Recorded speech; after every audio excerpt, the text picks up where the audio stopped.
Welcome to duties world.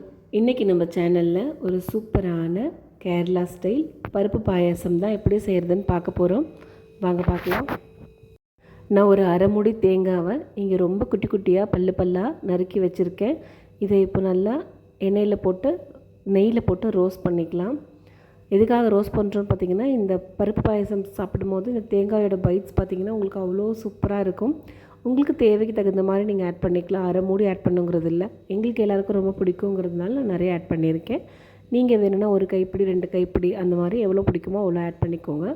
நல்ல golden colour வரணும். இந்தளவுக்கு மொறுன்னு வறுத்ததுக்கப்புறம் இது ஒரு பிளேட்டில் தனியாக எடுத்து வச்சிடலாம். அகைன் கொஞ்சம் அதே பேன்லேயே நெய் ஆட் பண்ணிவிட்டு பாயசத்துக்கு தேவையான முந்திரியும் திராட்சையும் நம்ம இதே மாதிரியே ரோஸ்ட் பண்ணி எடுத்துக்கலாம். ஃபஸ்ட்டு முந்திரி ஆட் பண்ணிக்கோங்க. முந்திரி லைட்டாக கலர் சேஞ்ச் ஆகிற டைமில் திராட்சை ஆட் பண்ணிங்கன்னா கரெக்டாக இருக்கும். பாருங்கள், இப்போ திராட்சையும் ஆட் பண்ணிவிட்டு திராட்சை நல்லா புதுன்னு பந்து மாதிரி உருண்டு வர வரைக்கும் வறுத்து எடுத்துக்கலாம். இப்போ லைட்டாக கலர் மாறிடுச்சு. இப்போ இந்த ஸ்டேஜில் இதையும் நம்ம இன்னொரு பிளேட்டில் மாற்றி எடுத்து வச்சிடலாம். இது எல்லாத்தையும் நீங்கள் ப்ரிப்பேர் பண்ணி வச்சிட்டிங்க அப்படின்னா உங்களுக்கு கடைசியில் ஆட் பண்ணும்போது டக்குன்னு ஆட் பண்ணுறதுக்கு ஈஸியாக இருக்கும்.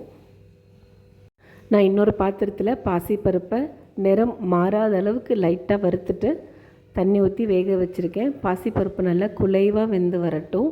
குக்கர்லலாம் வைக்க வேண்டாம். நீங்கள் பாத்திரத்தில் வைக்கும் போது தான் அது நல்லா மலண்டு வரும்.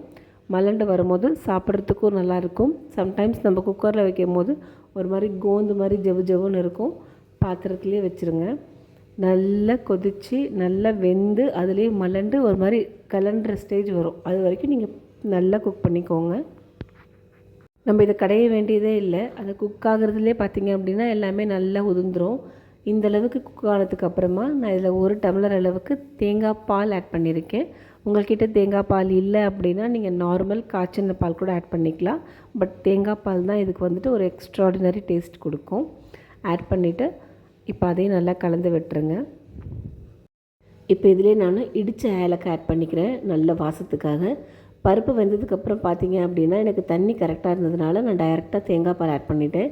இன்கேஸ் உங்களுக்கு தண்ணி லெவல் அதிகமாக இருக்குது அப்படின்னு ரொம்ப பாயசம் தண்ணி மாதிரி ஆகிடும் நினச்சிங்க அப்படின்னா டம்ளரில் கொஞ்சமாக தண்ணியை வடித்து எடுத்து வச்சுருங்க. கடைசியாக நமக்கு பாயசம் கெட்டியானால் கூட ஊற்றிக்கலாம், அப்படி இல்லைன்னா அதை அப்படியே விட்டுருங்க.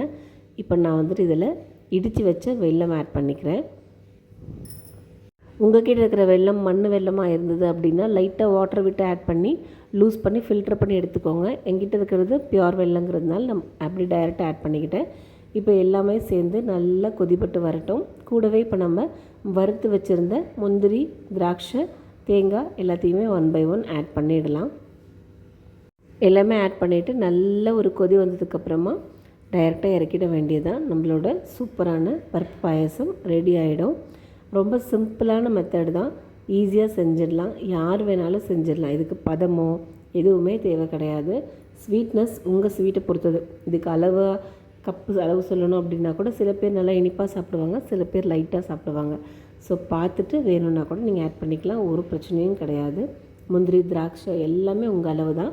வாட்டர் மட்டும் எக்ஸஸ் இல்லாமல் பார்த்துக்கோங்க. பாருங்கள், இப்போ நம்மளோட பருப்பு பாயசம் நல்லா சூப்பராக கொதித்து வந்துருச்சு. நான் இந்த ஸ்டேஜ்லேயே ஆஃப் பண்ணிக்கிட்டேன் அப்படின்னா சாப்பிட்ற ஸ்டேஜுக்கு இன்னும் கரெக்டாக இருக்கும். தண்ணியாகவும் இருக்காது, கெட்டியாகவும் இருக்காது. கண்டிப்பாக ட்ரை பண்ணி பார்த்துட்டு எப்படி இருந்ததுன்னு கமெண்ட் பண்ணுங்கள். தேங்க்யூ.